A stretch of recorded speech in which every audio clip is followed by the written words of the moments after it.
Isaac's presentation. Also going to pay homage to Coach Bobby Knight, passed away this past week. So I'm going to start with this because I'm going to get into some nerdy stuff.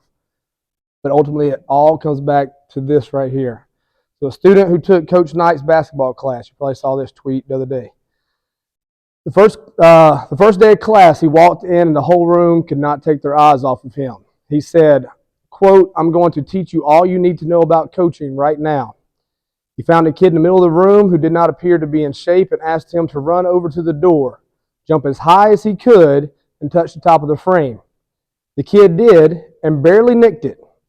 Coach pulled out a $20 bill, pinned it about 3 inches higher, and told the kid if he could touch it, it was his. Of course, he did, and Coach Knight explained that coaching was all about motivation. It was a lesson I've held on to for more than 25 years.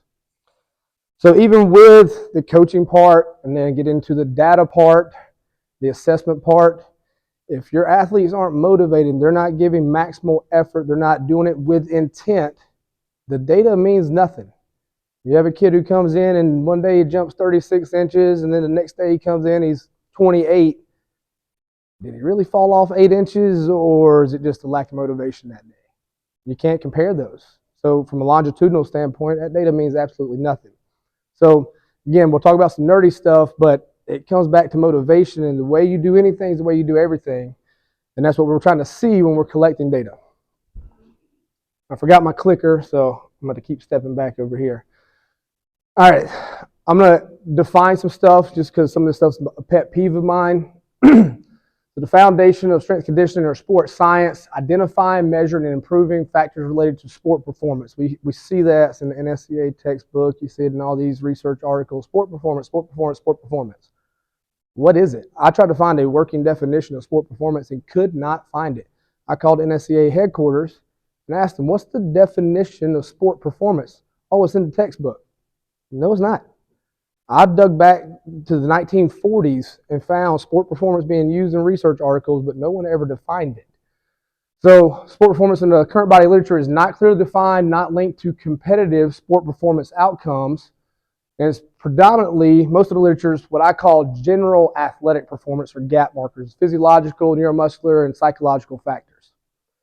So when we get in this, I tried to color coordinate some stuff. So if it's related to sport performance or general athletic performance or specific sport skills, it'll be color coordinated with that. So specific or sport performance outcomes are specific to measurable competition related performance metrics such as yards per carry, batting average, hitting percentage, points per game, race time, rank, or placement. General athletic performance markers are measurable physical qualities related to what we do in strength conditioning: strength, speed, power, agility, and endurance. Then you have your specific sport skills: kicking, throwing, striking, running, jumping, especially for our track and field athletes there. There's a little carryover or overlap with all of these.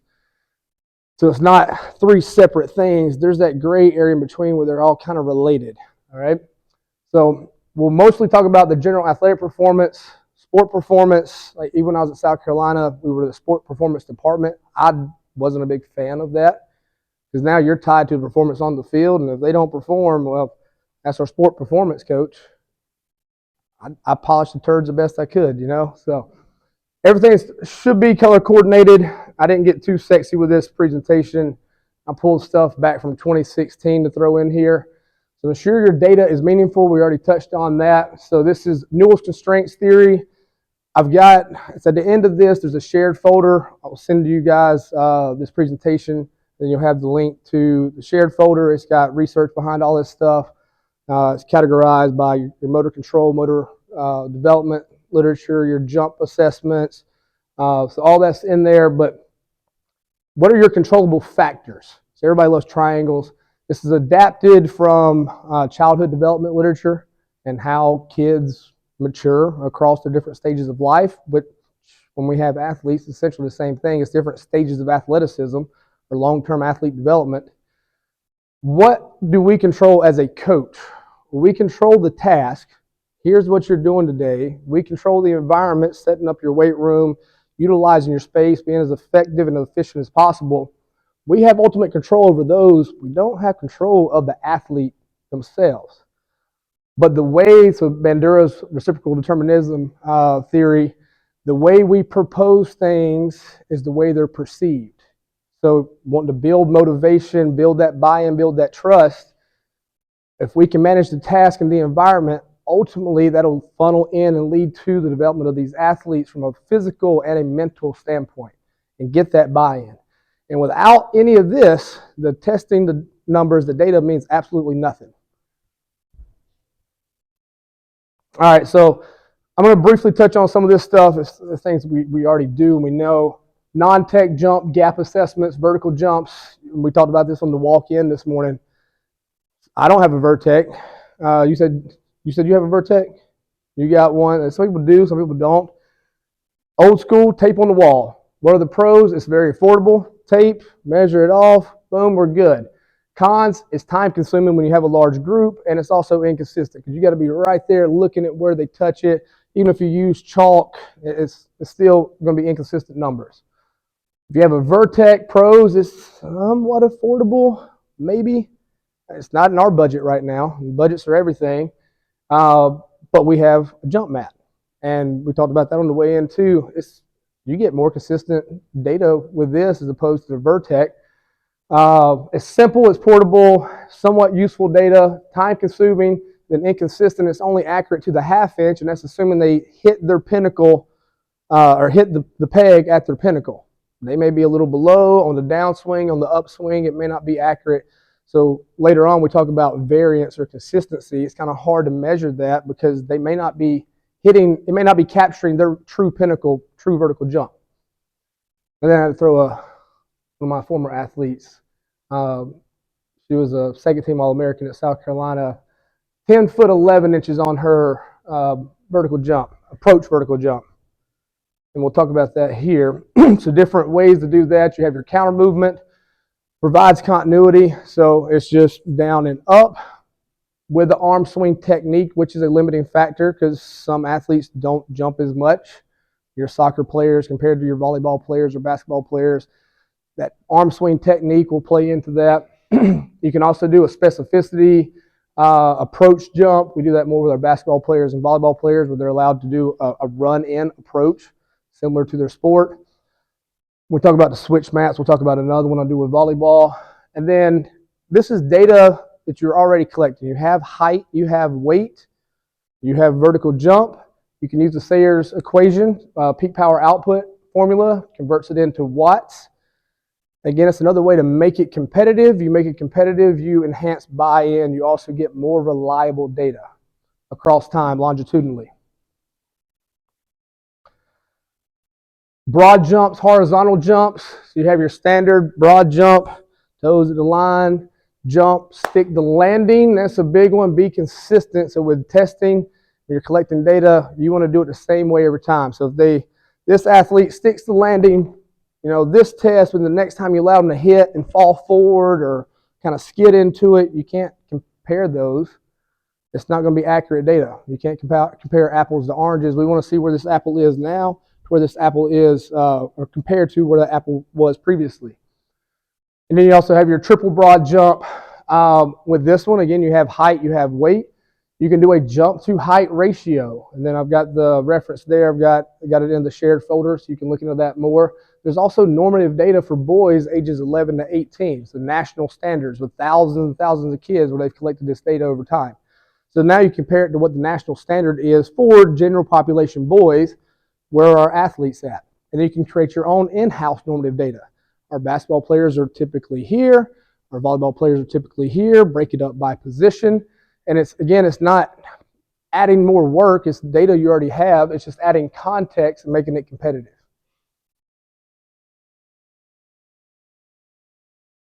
Single leg broad jumps, or the ACL hop and stop, created by Dr. Paul Jervis in 1998. Things you can identify with this. This is a simple single leg broad jump. Take off the right, land on the right. Again, be consistent. Make sure they're sticking to landing.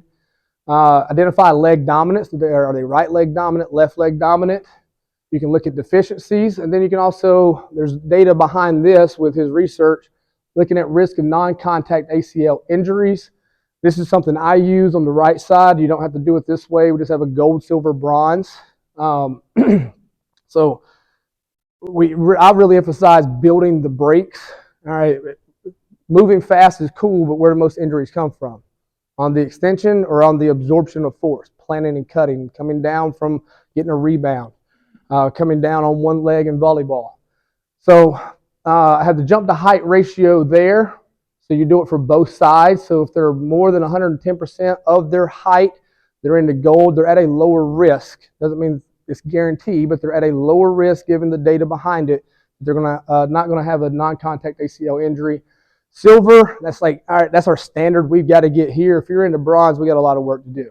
And then you can look at your symmetry score. So if there's less than 1% difference between right and left, you're into gold.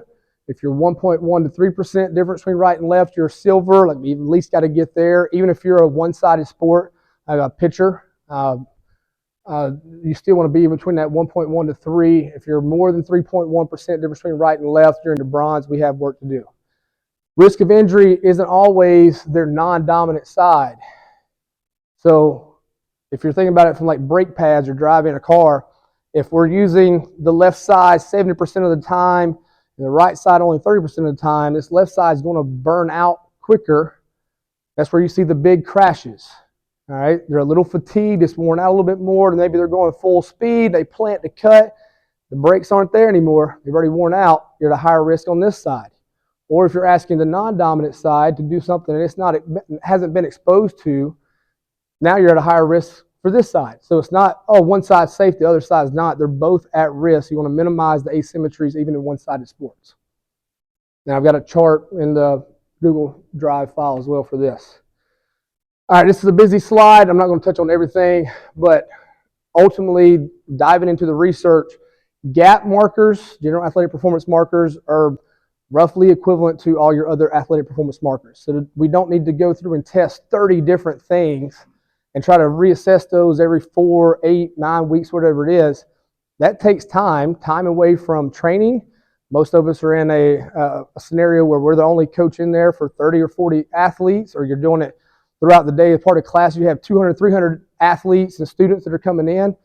You can't waste that much time. So looking at one thing can give you information about another. So traditional 1-rep maxes, your jump height, sprint, agility times, etc., are between p-value of 0.58, which is moderate, up to a 0.87, which is moderately strong. So everything from squats to jumps to sprints to agility are somewhat related to each other. You improve in this area, you're probably going to improve there, and that's where the periodization comes in, the phasing, and everything else. But you test one thing, it should give you information about others. Now, after I get through this stuff, I'm going to talk about some non-traditional gap markers using technology. It's what I did my dissertation on at South Carolina. I continue to do my research at Greer with high school athletes now. So I was looking at impulse momentum theory and then looking at variability or consistency score, and we'll get into that in a second.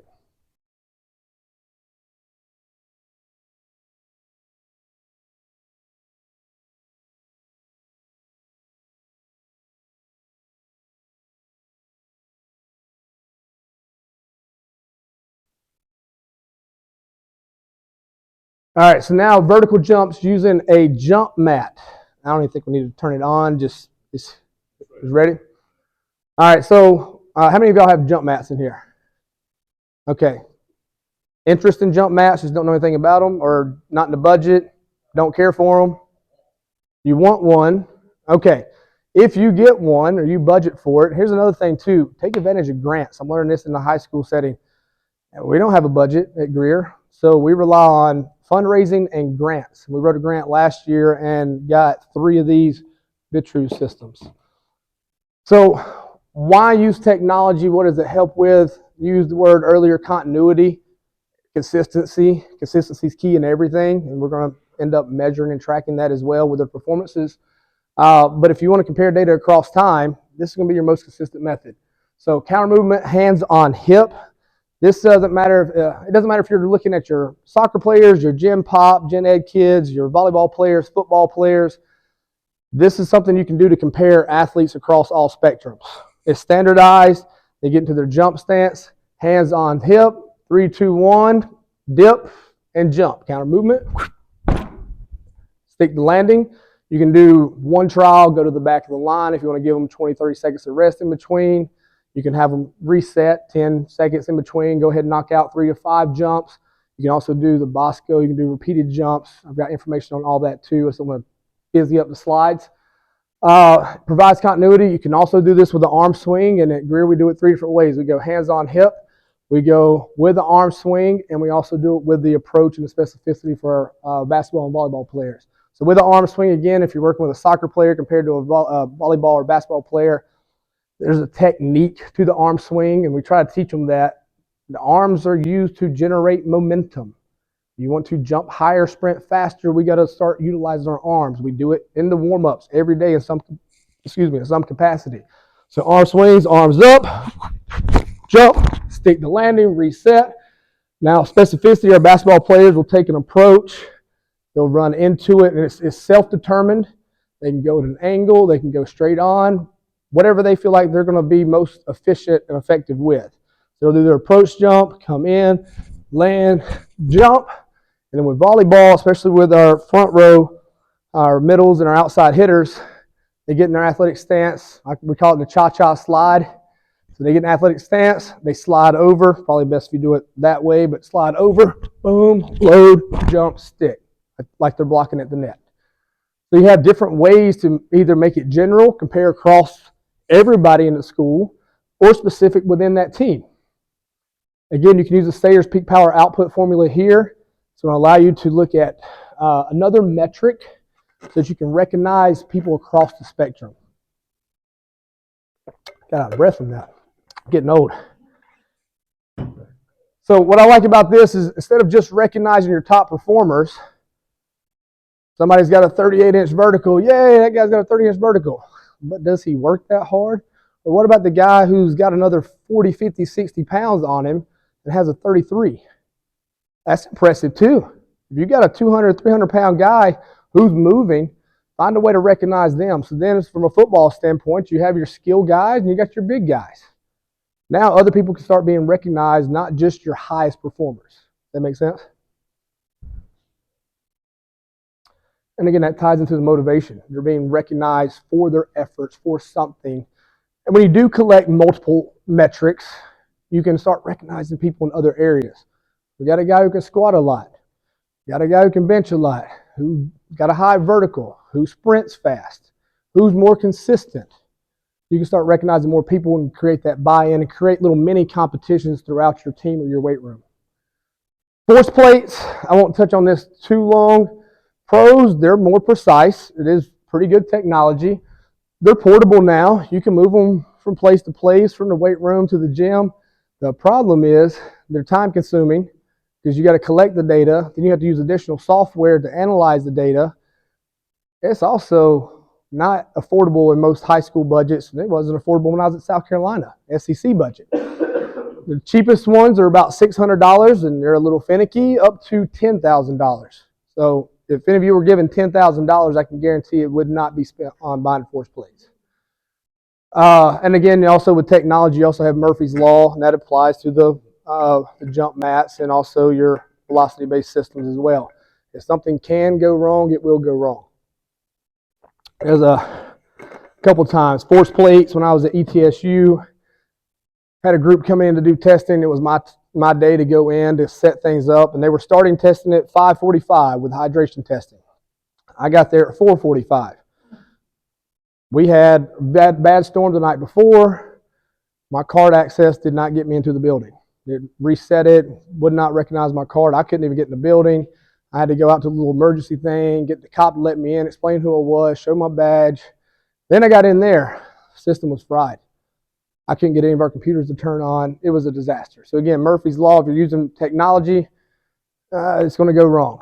If we'd have had a jump mat or we'd have had a Vertec or just tape on the wall, we still could have gotten some data that day. Instead, we had a bunch of angry athletes that showed up at 5:45, and we couldn't do anything but hydration testing that day. So they woke up to pee in a cup. They didn't like that. That does not enhance your buy-in and your motivation. Variations of that, body weight, hands on hip. You can do counter movements. You can do body weight squat jumps. You can do squat jumps with a load. Compare it to no load, low load, high load. Cool stuff. Good for research, not applicable to the most high school settings. All right, then you have your velocity-based systems, your Tendo units, or accelerometers, linear position transducers. Tendo units are $13.29 plus tax. GymAwares are $19.95 plus tax. Or I stumbled across this company almost 2 years ago now, Vitruve. Never heard of them before. I won't name the other organization, but I spoke at one of their conferences, and they assured that everything would be there that I needed. I put in my request list. I needed a barbell. I needed jump mass. I needed a Vertec. I needed some type. I said either Tendo or GymAware. Yep, we got you covered. I go to check in the day before. You have everything I need. Oh, yep, if you put it on there, we've got it. It's an hour before my presentation. I did a presentation hands-on. It was supposed to be on velocity-based jump tracking, jump assessments.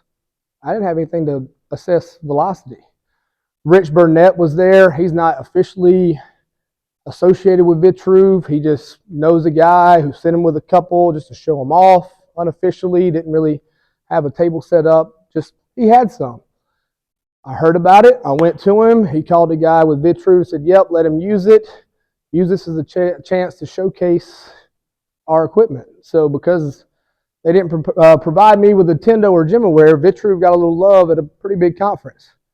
I've fallen in love with it myself, and I promote it. I have nothing to do with it. I don't get kickbacks, but it's $447, and then it's an additional $120 a year if you want to have their cloud-based athlete system. And I think it's up to 50 athletes, and then for every additional athlete, it's, I don't know, a couple dollars. It's more affordable than anything else.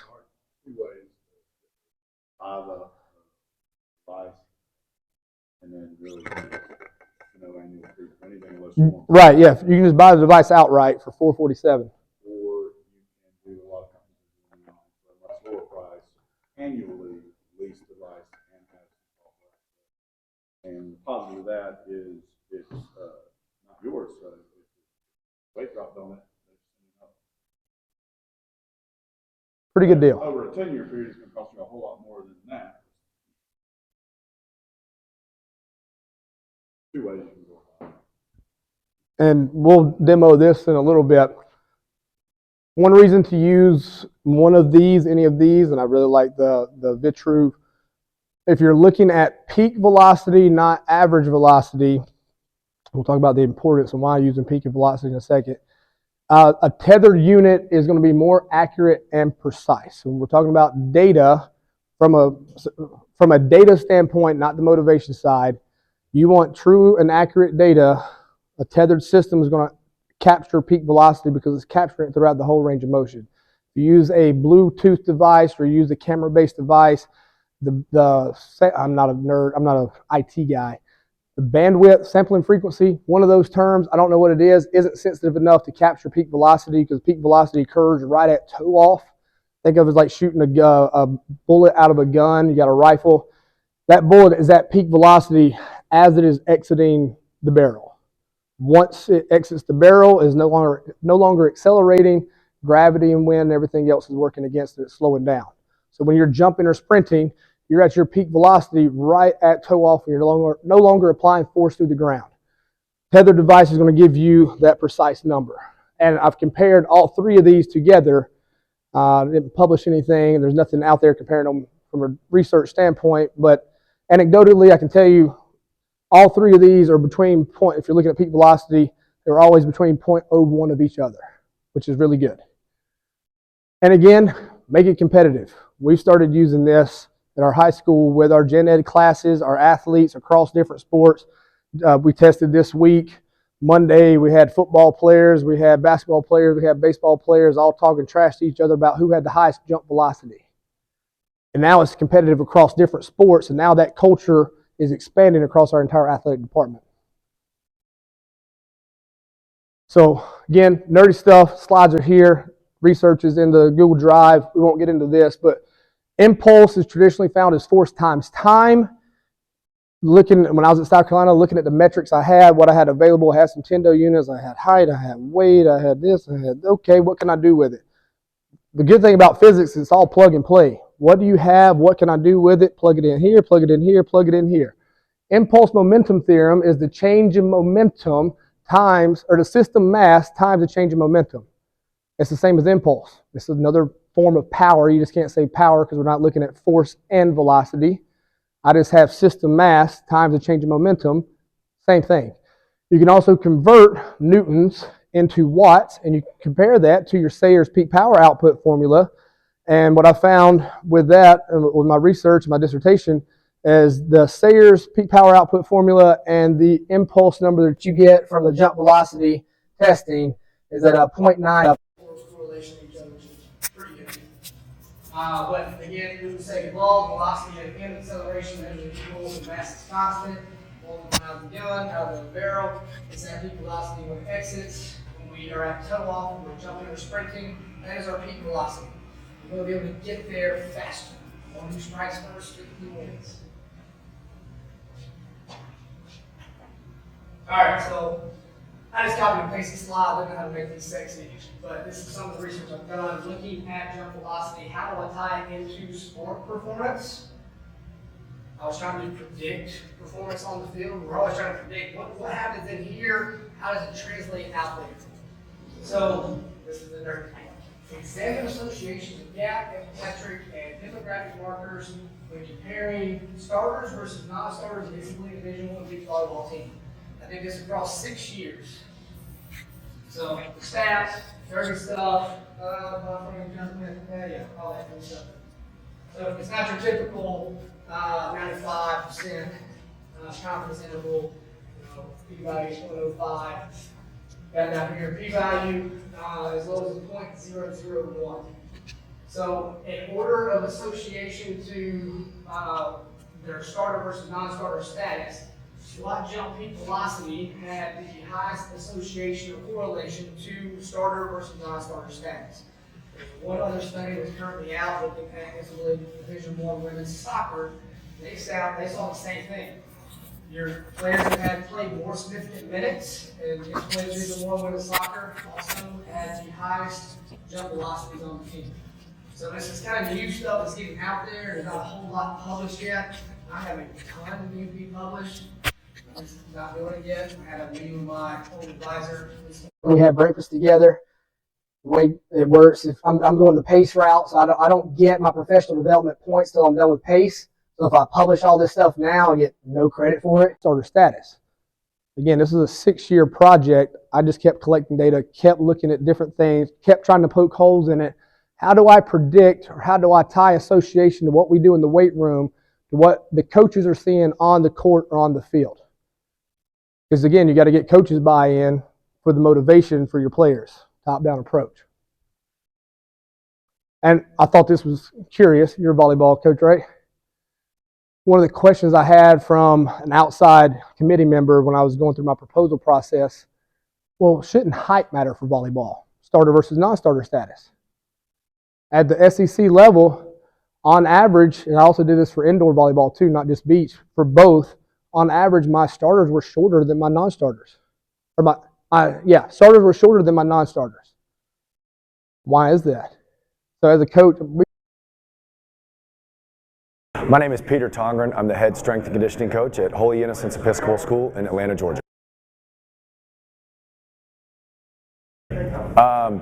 So my mentor and good friend Rich Gray, obviously one of the founders here at the organization, sent me a text in late 2015 saying, keep your eyes peeled for something big coming up. And as soon as it came out, I was one of the first ones to sign up. And I knew it was going to be legit from the beginning because I trusted just about everything he and all the brass know. And it's been a great experience ever since. I think that's a big distinguisher of it all, is from family days to state clinics to regional clinics to the national conference, the way these are put on and done is above all else, because it's not about speakers talking to you or vendors kind of wondering who you are. Everyone's in it together and everyone is collaborative at all times. So the speakers are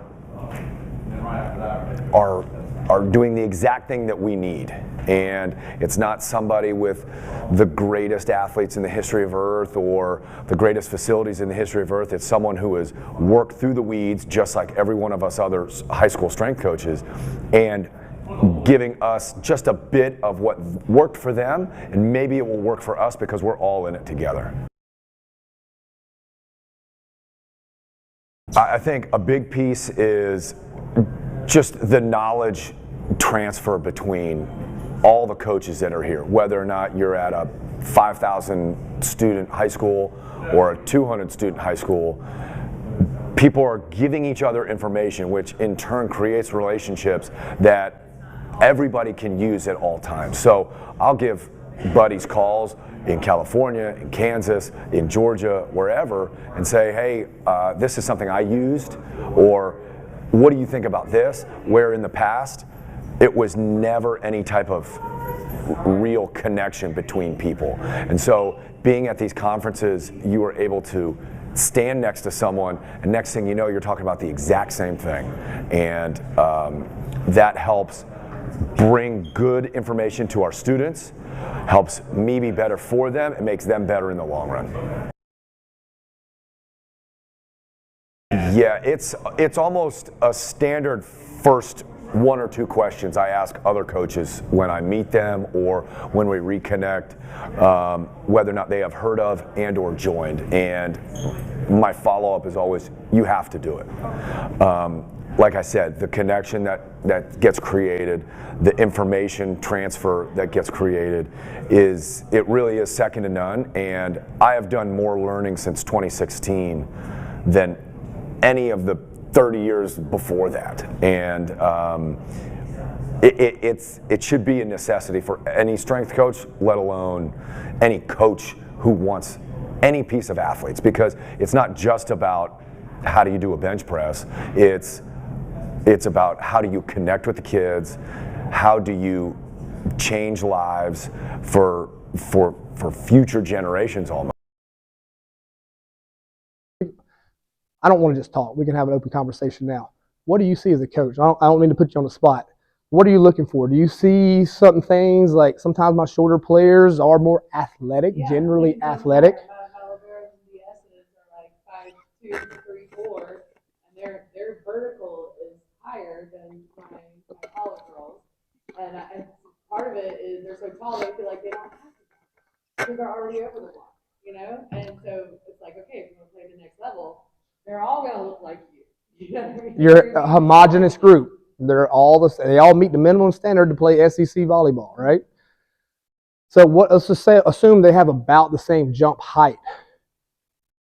What about their timing? Timing is important for blocking, right? Yeah. So what if their timing's off? What if they're not getting to that pinnacle as fast? That's what we started seeing here. And that's why we started doing that more specific jump mat assessment. If you have this, use it. And then if you have this, use this. You'll start seeing associations. So sometimes it's not who has the highest pinnacle, but who gets to their pinnacle faster. And that's what we're tracking with jump velocity. Just a good visual so you can see there is a little bit of overlap. So on the left you have squat jump peak velocity, and on the right you have the impulse momentum taking their body mass or system mass into consideration. You can see the delineation between our starters and our non-starters, but you still see there's a little bit of overlap for both. So we'll get into the consistency side in a second and talk about, all right, we have one test, we're identifying multiple things from it and making it a little bit more precise when we're looking at it from a sport performance standpoint, not just a general athletic performance standpoint. And how does that transfer to your specific sport skills? I'm not getting into this. Data's in there, research is in there, dating back to the 1800s, looking at the variability component, the consistency component. The Google Drive file has all this, but there's a lot of stuff from different realms. And you'll see some of it's the motor control. I already said childhood development research. I'm tying into it. Biomechanics research. Some of it looking at predicting weather patterns that have nothing to do with strength and conditioning or athletics, but it does. All right, so don't just get stuck in strength and conditioning research. Reach outside. You're talking about building a culture, managing your weight room, building motivation. You might want to look into some leadership and entrepreneurial stuff, business education stuff. chaos theory. So there's some cool stuff to look into. Talking about self-organizing, Newell's constraints theory. We talked about that in the beginning. Dynamic systems theory. And again, all this stuff is theories that we can't prove, but we're taking stuff and we're trying to apply it into a real-world setting. All right, so then the next part of this study, I had 9 components to my dissertation, so 9 mini studies that made up the collection. So this one examined associations of intraset variability, fancy way of saying consistency. How consistent are they with it's a simple, complex movement, squat down, jump as high and as fast as you can. How consistent are they with replicating 100% effort, max effort? If I step on the gas in my car, it's an 8-cylinder. Am I getting all 8 cylinders, or sometimes I'm getting 4, sometimes I'm getting 6, 7, 5? You don't want that, right? It's going to be a rough ride. Same thing for an athlete. When we step on the accelerator, or the reverse of that, absorbing force, we want to make sure if we have 8 cylinders, it's 8 cylinders at all times, reducing risk of injury. So we normalize this to T-scores so we can compare things with the same number system, looking at starters and non-starters. So this is consistency only. Squat jump peak velocity had the highest association, does not take into consideration their height, their weight, their age, their peak velocity, none of that. Just how consistent are you? And a moderate association to starter versus non-starter status. As a sport coach, football, you hear the term boom or bust. You may get something, you may get a highlight reel, or you're going to get a bust, a bad performance. And sometimes I call it a boom, bust, bust. More times than not, they're going to bust than they are going to boom. But when you're trying to put together a team, you want the most consistent, the most trustworthy athletes out there together at a time, right? So that plays into the coach's aspect of, I need to put together the best team. I got to fill voids and put the best structure together. People you can trust. Trust comes from consistency.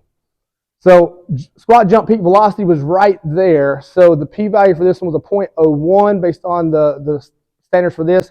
If I used a 0.05 or 95% confidence interval, it would have bumped it up there. I was trying to poke holes. How precise is this? So at a 0.01, squat jump peak velocity 0.003, squat jump impulse momentum fell shy by 0.004. Still pretty good metric, but for research purposes, people would poke holes in this and say that it wasn't valid. But squat jump peak velocity is. And then I looked at the contributions. So how much does consistency contribute to their starter versus non-starter status? There's the stats, running regressions. Just consistency, not height, not weight, not explosiveness, not strength. You can still see there's a clear divide between your starters and non-starters, and a pretty clear divide between the averages. What happens when we now combine how explosive they are, peak velocity, with how consistent they are?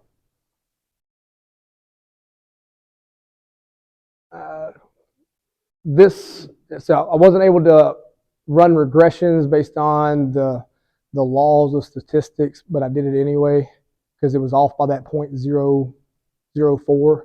But you can see there's a clear divide. Boom, all my starters are on this side, and this is based on their rank of athletics or rank of skill, not just starter versus non-starter status. You have 1 through 20. I had 5 coaches, sport coaches, familiar with the sport, and the athletes, rank them 1 through 20. Who's your most skilled players? I didn't say most athletic. Who's your most skilled players? Who's your number 1? Who's your number 2? Who's your number 3? Even doing it that way, you can see a clear divide.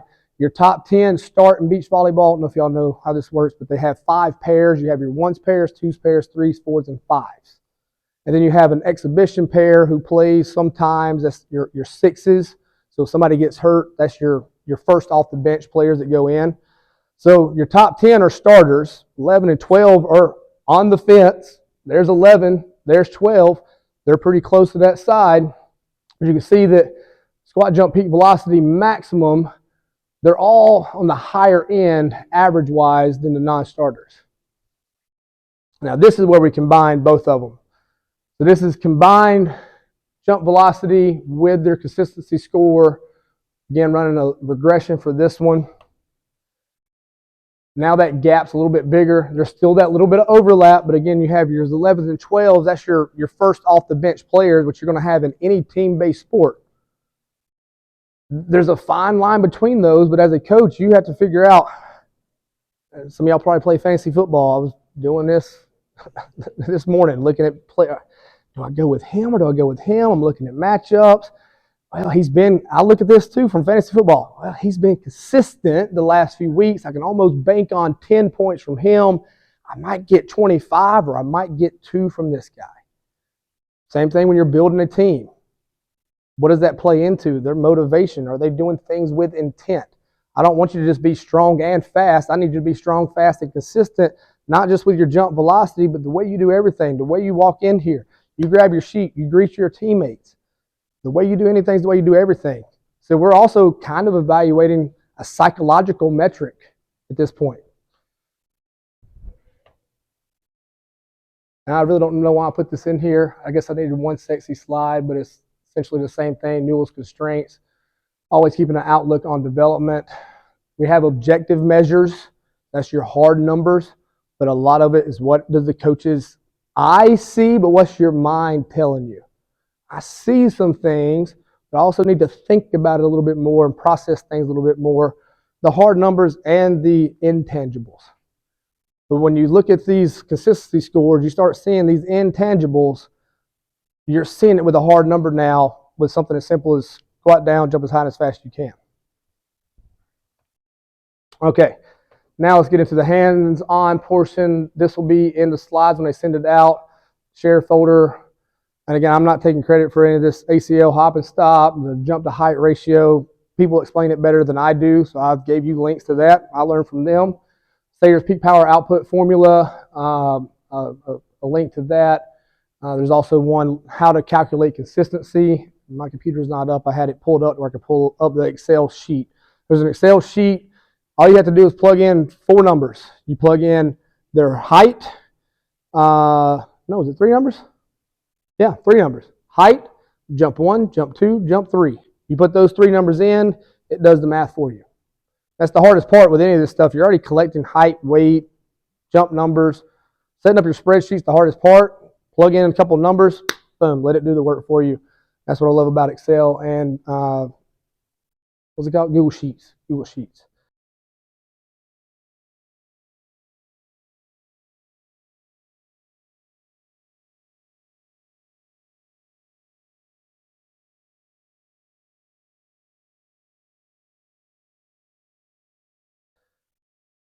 All right, so I'll say that part again. I'm setting this up. So when I did my pilot study the first year, I did this multiple ways. Again, I was trying to poke holes in this thing and also trying to make it as effective and efficient as possible. I use a dowel rod to have a body weight version of this, but I noticed with some of my athletes, talking about motivation earlier, if they don't feel a load, they're not as motivated to jump as high and as fast as possible. So adding some load, that is standard, a 20-kilo barbell. It was just enough load. It didn't slow them down. It was just enough load for them to have to try. With some of my younger athletes now, middle school athletes, I've started using a hex bar. And I can still compare that across time from their 7th grade year to their senior year. When they're proficient enough, we do it this way, so I can still compare it across in-house normative data. What's our baseball standards? What are we looking for? But 20-kilo barbell, you strap this up, you turn this on. There's a nice convenient app. Hopefully I got enough signal in here. At our school we don't, but if you have iPads, now again, if you don't have iPads, that'd be an additional cost, but you don't have to have iPads. That's more if you're using this for in-training, velocity-based training. Just for the jump assessments, we had 3. I use an iPad for 2 of them, and I use my cell phone for the 3rd one. So we got 3 groups going at all times. I record, or I set the standard. I'm blowing the whistle, telling them when to go. I've got the next person up recording the data for me. So not only are they recording the data, they can see it, makes it competitive. The athletes are still hearing their numbers or seeing their numbers depending on where you place the iPads. If it's right here, they can see the number every single time. That also provides some intrinsic motivation, or it's extrinsic, but it's turning it into intrinsic motivation because I see what I just did. I'm going to match that or beat it. It makes it competitive within yourself, and it makes it competitive within the team. You just hit start, squat, load 45. If you want to have player profiles, I don't pay for the cloud system, but if you have player profiles, you'd have your height and your weight and everything already loaded in there, and it would give you some of the data. I just write it down, put it in Excel. So this is on here. Who wants the demo? Oh, you want me to jump? I'll do the first one. Tell them what I get. This is old and cold now. So peak velocity. And again, I always test it. One, I make sure the batteries are charged the day before and the morning of. I have a contingency plan just in case. What if one stops working? I still got two. Once I hook it up, I always check it. Okay, yep, it's working. So peak velocity, I've got it set up to where that's the top number you see. It also gives you mean velocity or mean power as well. That would have been a 285 right here. And that's in meters per second. In my sheets, I got a conversion to look at it from feet and inches per second. Just people learn different ways or motivate different ways. They may understand, hey, you just moved 10 feet per second. You used to be at 9 feet 2 inches per second. That's a pretty big improvement. You just tacked on 10 inches per second of movement. Football players creating separation. Basketball players creating separation. Volleyball players timing getting up to get your block. All right, so different ways to motivate them to buy into the process. All right, so generally I'll do 2 warm-ups. They get a 60% and an 80%. I'll have all my groups going at the same time. All right, everybody ready? And go ahead and squat down. So I tell them a 3-second tempo on the way down. Turn it on just to provide some continuity and consistency so they're not just dropping into it. All right, and down. Stick the landing. They have about 10 to 20 seconds in between each trial. What was that? Just curious. Ain't no way. Let me see that thing. Oh, yeah, it may get the rebound. Okay, so that's another technology thing. It may get the rebound to where I landed and I came back up. So what was the other one? 2 what? 259 on the warm-up. All right. Now 6%, 80%. Okay, and then they get 3 to 5 trials as high and as fast as you can go. That's the only cue I give them. The body will self-organize. Some don't squat quite as low. Some squat lower. Again, from a coaching perspective, that's still giving me information. They don't go as low and they're still jumping at a decent peak velocity. They're a naturally springy athlete. They're comfortable here. But what about their starting strength or acceleration strength in that lower knee bend? Can they move from here? What if they find themselves in that position? Are they going to be at a higher risk of injury? Because you will find yourself in weird positions. So again, we want to train across the spectrum, but also make things specific to them. So this guy's already elastic. I need to get him a little bit stronger and more stable, more mobile. Someone who can go to a full squat, or they squat heavy, but their peak velocity isn't there. You're strong. We now got to convert this into power output, being explosive. How do we do that? When we did the med ball throws the other day, did you give 100% effort for every single throw? Did you try to break the wall or break the ball? No, sir, I didn't. You want to be explosive. When we do explosive stuff, give 100% effort. And if you think you're at 100%, give more. When they start translating that to the process, you'll start seeing the numbers and results here. You'll also start seeing the numbers and results from a sport performance standpoint in their sport. Does that make sense? We need to demo another one. You want to see if you can beat it cold? Young man? Almost. Yeah. All right. So I still got it set up. We'll see what he gets. 60%. So this will be a good demo. All right. Are you ready? And go ahead and squat down. I'll let them choose when they jump. Controlled load, 3 seconds-ish on the way down. Get to where you feel most explosive. Come back up. That one was a 269. Okay. All right. What you got? 80%. Go ahead, squat down. 264. That's 80. All right. So typically what I do here to provide a little extra motivation, I have my whistle with me. So I go ahead and squat down at roughly 3 seconds. That's when I blow the whistle, just loud noise. We got guys behind them. Go, jump! Like, it's a crazy environment. It's not a lab environment. It's not white coats. This is part of the process. All right? All you got. You ready? Go ahead and squat down. Jump! 285. Now, when you've got a whole crowd behind you, you've done your standardized warm-up, you feel good, this gets competitive. They get more into this than they do max squat day or max bench day or vertical jump day. You'll look around, they're all kind of just standing around. Hey, what'd you get? All right, cool. When we do this, it goes crazy. It's electric. They get into it. We did it in cotton. I'm bad at this. I didn't take videos or pictures or none of this stuff. We had a costume party this last week for Halloween. We also did jump testing. So I had Egyptian pharaohs in there doing jump testing. Again, that's not part of being consistent. They're not wearing the same outfit every time or same uniform, same shorts. We had fun with it, but that's part of sports too. Can you have fun and be competitive? So we had a little bit of everything, and it got crazy in here, especially when my Egyptian pharaoh went and his little headdress was flying behind him. Like, that's how you build that culture, build motivation, build the buy-in, but get reliable data to use for comparisons across time, motivation for their athletes.